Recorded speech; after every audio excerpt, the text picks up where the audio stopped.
Hi everybody, this is Miss Huval. This video is for English 3 AP. It's going to cover some new poetry, specifically two poets from the new poetry era, Edwin Arlington Robinson and Edgar Lee Masters. Their names are similar, their poetry is similar as well. If you're watching this video, be aware that this video should come in the series of the poetry videos after the Harlem Renaissance videos. So if you haven't done the Harlem Renaissance videos yet, you should probably do those first before you do these. All right, now to be able to follow along with me on these poems, you're going to need your big yellow textbook, the one that looks like this, and also you're going to need the poems that I put on JPAMS and on Moodle. You're going to need, it's the same handout that the Harlem Renaissance poems are on. These are on the back. Okay? So in your textbook, you need to be on about page 880. The poems are 880 to 885. And if you're using the handout, we're on poems number 10 through 14. All of the poems are not in the book. All of the poems are on the handout. So pause me until you get all your stuff situated, and then we'll be ready to start. Okay, so we're going to start with Edwin Arlington Robinson. He's going to be the first poet that we look at today. Now, Robinson had a tragic life. His father lost their family fortune. His mother died of diphtheria. He had two brothers who died of addiction, and in addition, he himself battled alcoholism. Despite all that, he became a very well-respected and accomplished poet. And his poems often reflect that darker side, those sorts of painful episodes that many times are brought on by ourselves. So we're going to read two poems by Edwin Arlington Robinson. Both of them were published in between 1897 and 1910. Okay, so these are slightly earlier in history than the Harlem Renaissance poems, many of the Harlem Renaissance poems that we read. But most of his poems are set in a fictional town called Tilbury Town, which is based on his hometown in Maine. And his poems largely are character sketches and narrative in style. So when we say narrative, we know that that means storytelling. All right, so let's take a look first at the poem called Richard Cory. It's number 14 on your handout. And in the book, it's on page 882. I'm going to read it to you. So you read it in your brain as I'm reading it to you. Now remember, when we do a poem, are we trying to understand the whole thing the first time we read it? No. We're trying to pull something out that we can grasp onto. And remember, I told you this is a narrative style of poetry. So it's telling a little story. So see if you can get the crux of the story. But you at least need something that you can latch onto at the end. Something that jumps out at you. Okay, here we go. Whenever Richard Cory went downtown, we people on the pavement looked at him. He was a gentleman from soul to crown, clean-favored and imperially slim. And he was always quietly arrayed, and he was always human when he talked. But still he fluttered pulses when he said good morning, and he glittered when he walked. And he was rich, yes, richer than a king, and admirably schooled in every grace. In fine, we thought that he was everything to make us wish that we were in his place. So on we worked and waited for the light and went without the meat and cursed the bread. And Richard Cory, one calm summer night, went home and put a bullet through his head. All right. Now, most people, when they read that poem, the thing that jumps out at them is that he killed himself, that Richard Cory commits suicide with a gun at the end of the poem. So if that jumped out at you, you're doing great. So let's talk about this very sad and shocking ending to this poem. What makes it so shocking and so sad is that throughout the poem, which is only 4 stanzas, we're led to believe that Richard Cory has it all. Okay, he's got it all. And then in that last 2 lines, we find out that while he may have everything that you could wish for financially and in terms of his respect among his townspeople, there was definitely something sad and something missing in his life because he commits suicide in the end. So let's take a look at the dominant rhetorical device you think you see here. Okay, I know you hate when I say that word. But the dominant rhetorical device in this poem would have to be imagery. Okay, let's take a look at what the dominant image is in this poem, aside from the last 2 lines. Okay, it would have to be the appearance and the persona of Richard Cory. So how does Edwin Arlington Robinson create this image of Richard Cory? Well, he includes certain details and certain words that lead us to believe throughout the story, the narrative in this poem, that Richard Cory is the luckiest of lucky. He's the privileged guy, all right? If you take a look at line 3, line 4, line 9, line 8, we have a lot of words that are evocative of being royal or being a king in some way. Line 3, he was a gentleman from soul to crown. Kings wear crowns. Line 4, the word imperially. Line 8, the word glittered. Line 9, the word king. So he's got this royal air about him, okay? And it's not just the way he looks, it's the way he is. He's a great guy, in addition to the fact that he's extremely wealthy and has power like a king. He's well dressed, he's clean, he's quietly arrayed, he's human when he speaks. They talk of his grace. So he's an awesome guy. Now it's interesting in this poem that the speaker is not Richard Cory. Who is the speaker in this poem? Well, the speaker is some fellow townsman, some onlooker, who is not in the same social class as Richard Cory. How do we know this? Well, there's this we, this pronoun we that's used throughout. So we people on the pavement, so we ordinary people.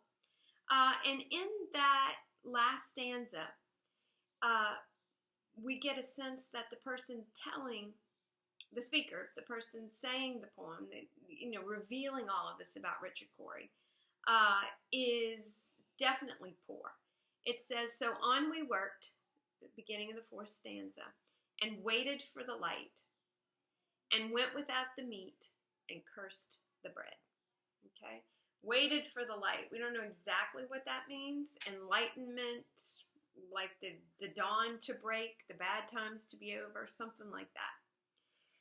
All right, so the point of view of the speaker here is interesting. We don't have any internal thoughts for Richard Cory here.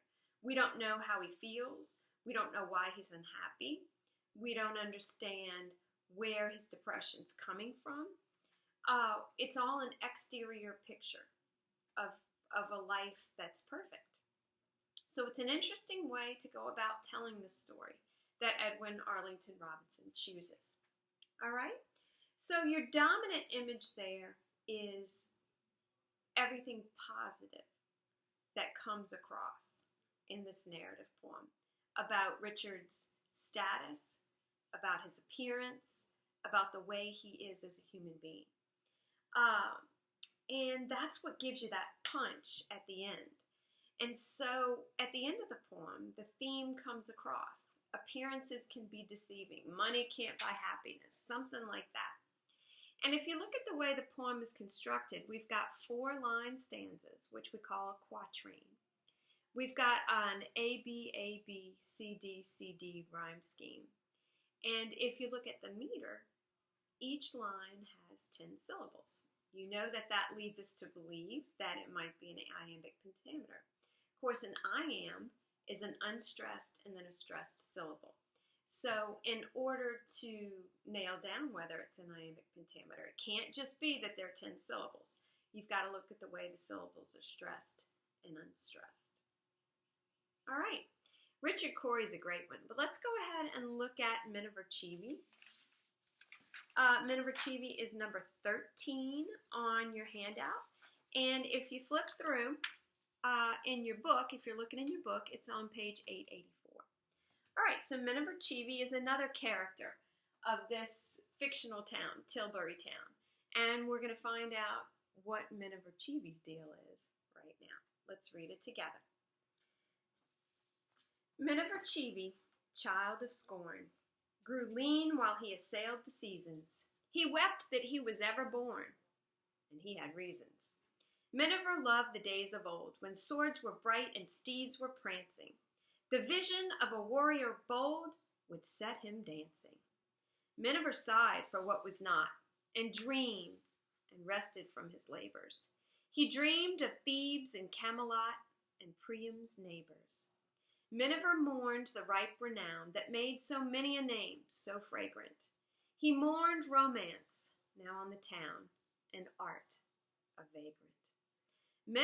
Miniver loved the Medici, albeit he had never seen one. He would have sinned incessantly, could he have been one. Miniver cursed the commonplace, and eyed a khaki suit with loathing. He missed the medieval grace of iron clothing. Miniver scorned the gold he sought, but sore annoyed he was without it. Miniver thought and thought and thought and thought about it. Miniver Cheevy, born too late, scratched his head and kept on thinking. Miniver coughed and called it fate and kept on drinking. All right, so what jumps out at you when you read this is probably the fact that Miniver Cheevy is a miserable person, in contrast with the way Richard Cory is presented. We know what's making Miniver miserable, to the fact that he just drinks and drinks and drinks to drown his sorrow. And what is it that makes Miniver so unhappy? Well, do you know? Did you guess? All right, Miniver's unhappy because he was born too late. Edwin Arlington Robinson tells us that right here in the last stanza. Okay? Now, what do we mean by that? He was born too late. Miniver is a guy who's living in the very beginning of the 20th century, but he wishes that he had been born way earlier. Now, what time period does he wish to be a part of? Did you catch it? Medieval times, ancient Greece, the mention of the Renaissance with the Medici family. All right, so the primary rhetorical device we've got going on in this poem is allusion with an A. Okay, let's look at the allusions that are in this poem, and they definitely give us important information about what's making Miniver so miserable that he drinks himself silly every night. Okay, so we've got Thebes, and if you remember when we learned about Oedipus and Antigone, that was their kingdom. So that's ancient Greece. Camelot, of course, is King Arthur. Priam was the king of Troy, so the Trojan War, that era. The Medici was an Italian family, very powerful, very corrupt, from the Renaissance era. And so he wishes he was born back in the olden days. He wishes that instead of wearing a khaki suit, he was wearing iron clothing. And iron clothing is probably a reference to a suit of armor. So he doesn't want to work an ordinary job. He says he says that he scorned the money that he had to earn, and he eyed a khaki suit with loathing. And so when he eyes that khaki suit with loathing, and he's sore without the money, but he sure doesn't like having to earn it. He scorned the gold he sought, but sore annoyed was he without it. There's a whole commonplace life, putting on a suit, going to work, being tied to his desk in order to make a living. This is making him miserable. He wishes he could be knight in shining armor from the olden days, and that his days were filled with, rescuing damsels in distress and fighting wars on behalf of his king and things like that. So that's where his misery comes from. The fact that he's living this ordinary life. He's not a hero. He's not someone who's going to be marked down in the history books as an amazing king or knight or hero in some way. So you definitely say there that the allusion is the primary rhetorical device. And the point of view, again, is key. Miniver is not telling you this from his point of view. Someone from the outside is telling you about how Miniver lives his life. Unlike Richard Cory, we know what's going on in his brain. We know his feelings. In line 3, he regrets being born. In line 5, he loves the ancient ways. In line 11, he dreams of Thebes and Camelot. So we know what he's thinking and feeling. Unlike in Richard Cory, where we're getting an outside view, and then boom, at the end, we've got this surprise ending where he kills himself. So what do you think all this is building towards theme-wise? Okay, what's the message? The message probably has a lot to do with living in the moment, accepting your fate, and not being able to enjoy stories and things in the past, but not trying to wish away the life that you have currently. So you notice in both of these a real dissatisfaction with life the way it is for both of these men. That's a very common theme in 20th century literature. You look at The Great Gatsby. There's hardly anybody who's happy and satisfied with the way things are. The modern world, with all of its technology and conveniences, and of course we're talking technology and convenience, beginning of the 20th century, that's not what makes you happy. That's not what brings fulfillment. And so we see definitely with Miniver Cheevy and Richard Cory that there's way more to happiness than meets the eye, right? Okay, I'm going to issue you a challenge for this particular video. Richard Cory is a very famous poem. I would imagine that if you asked your mom and dad, they probably remember it from their junior year of high school. It's also a poem that's inspired songwriters over the years. Simon and Garfunkel, which was a very popular band in the 70s, wrote a song called Richard Cory. And I want you to find a recording or a video of the song and listen to it. And their song, Richard Cory, was based on this poem. So once you listen to the song, I want you to compare and contrast the two. Compare and contrast the overall tone and mood, the speaker, and the dominant images in each. Okay? So this Word document can be found both on JPAMS and on Moodle. So if you're wanting a copy of it, you can look for it there. All right, I hope you have a great day. Thanks for listening. There'll be a part 2 of this video that'll cover the poetry of Edgar Lee Masters, so look for that. Bye, guys.